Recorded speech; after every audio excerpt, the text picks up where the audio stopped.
क्या इंडिया कभी चाइना बन सकता है आने वाले 15-20 सालों में? तो अगर मुझसे कोई पूछेगा तो मैं बोलूंगा नहीं बन सकता। अब प्लीज गाली देने से पहले मेरी बात ध्यान से सुन लेना, मैं क्यों बोल रहा हूँ नहीं बन सकता और बिल्कुल भी नहीं बन सकता। देखो उसके मेन रीजन है, मैं चाइना में हूँ भाई, और मुझे यहाँ आए हुए 10 दिन हो गए हैं और मैं 21 दिन और रहूंगा। और 10 दिन में ही मैंने ये बात समझ लिया कि हमारा और इनके बीच का जो फासला है वो कितना है। भाई पहली बात तो ये देश ही हमसे बिल्कुल अलग है। इन दोनों देशों को कंपेयर करना इकोनॉमिकली आप कर सकते हो बट लॉजिकली बिल्कुल अलग है। तो मैं बताता हूँ कि ये ऐसी दो बातें जिनकी वजह से इंडिया आने वाले 15 साल तक तो बिल्कुल भी चाइना की ग्रोथ टच नहीं कर पाएगा। और उसका पहला रीजन है, यहाँ पर धर्म एग्जिस्ट नहीं करता। आधे से ज्यादा लोग जो चाइना के हैं वो एथिस्ट हैं। एथिस्ट का मतलब वो लोग होते हैं जो ऑफिशियली अपना धर्म छोड़ चुके हैं और अब उनका कोई भी धर्म नहीं है, ना वो क्रिश्चियन है, ना वो हिंदू है, ना वो मुस्लिम है, ना सिख है, ना ईसाई है। अब उनका कोई भी धर्म नहीं होता, वो होते हैं एथिस्ट। काफी लोगों ने तो धर्म ऑफिशियली छोड़ दिया है और जो बचे कुचे हैं वो फॉलो ही नहीं करते।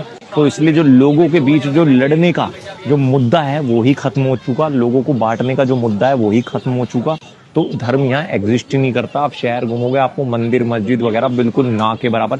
मैंने तो 10 दिन में नहीं देखे, कोई बिल्कुल कोने में ढूंढते तो बात और है। दूसरा सबसे बड़ा मुद्दा और जो मेन रीजन है कि यहाँ का जो आम आदमी है उसका राजनीति से ना तो कोई मतलब है और ना वो मतलब रख सकता है। समझ रहे हो, इनका जो पूरा कंट्री है वो इसी हिसाब से डिजाइन है कि भाई आम आदमी का राजनीति के बारे में ना तो बात करना होता है और ना वो टिप्पणी कर सकता है। अब आप खुद बताओ, हमारे यहाँ तो आदमी दाढ़ी भी बनवाने जाता है तो 1 घंटे तो पहले ये बकचोदी करता है कि कौन सी सरकार आएगी, कौन सी खराब है, आपस में लड़ेंगे। अगर इससे थक जाते हैं तो फिर किस पे लड़ेंगे? फिर धर्मों पे लड़ेंगे। और ये ही दोनों चीजें इन लोगों ने सोल्व कर दी, पहली दूसरी वाली डंडे के जोर पे, और पहली लोगों ने खुद छोड़ दी। तो अब जब ये दोनों ही चीज नहीं कर सकते, धर्म पे बांट नहीं सकते, राजनीति के ऊपर लड़ नहीं सकते, तो क्या करेगा आदमी बताओ? भाई सक्सेस बनाएगा, ऐसे शहर बनाएगा, अब बड़ी बड़ी फैक्ट्री खोलेगा, धंधा करेगा, फिर उसी में राजनीति करेगा। तो इनकी जो राजनीति होती है वो एक दूसरे को धंधे में बीट करने की होती है, एक दूसरे को प्रोडक्ट को फेल करके एक नया प्रोडक्ट बनाने की होती है। एक दूसरे को ऐसा होता है उसने एशिया कवर कर लिया, मैं यूरोप और अमेरिका कवर करूंगा, ऐसी होती है। मैंने बहुत क्लोजली देखा है।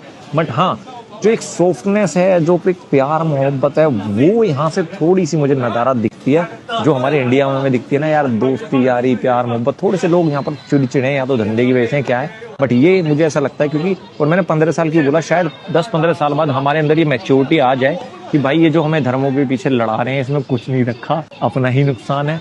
और ये जो राजनेता हैं ये कुर्सी के लिए लड़ रहे हैं और हम इनके लिए लड़ रहे हैं। इनके यहाँ सरकार को कोई शहर बनाना हो तो कल नोटिस आएगा भाई यहाँ शहर बनेंगे और ये घर टूटेंगे, ये इलीगली ऑक्यूपाइड है, कोई सवाल भी नहीं उठा सकता, घर टूट जाएंगे भाई, वहां पर बिल्डिंग बन जाएगी क्योंकि सही गलत है, बात खत्म। हमारे यहाँ, मेरे यहाँ इलीगली 30 साल से पैंठ लगती है, मतलब रोड पे लोग लगा देते हैं। अगर एम्बुलेंस फंसे, जिनके घर है वो परेशान हो, कोई फर्क नहीं पड़ता, सरकार ने नोटिस निकाल दिया कि भाई ये पैंठ हटाई जाए, तो वहां पर 10 लोग हमारे में से आगे राजनीति चमकाने, गलत चीजों का सपोर्ट करने। जैसे आप दिल्ली में देख रहे हो भाई, झुग्गियां टूट रही हैं तो सरकार गलत कर रही है। तो ये चीजें मैंने यहाँ पर नोट की है कि ये एग्जिस्ट ही नहीं करती।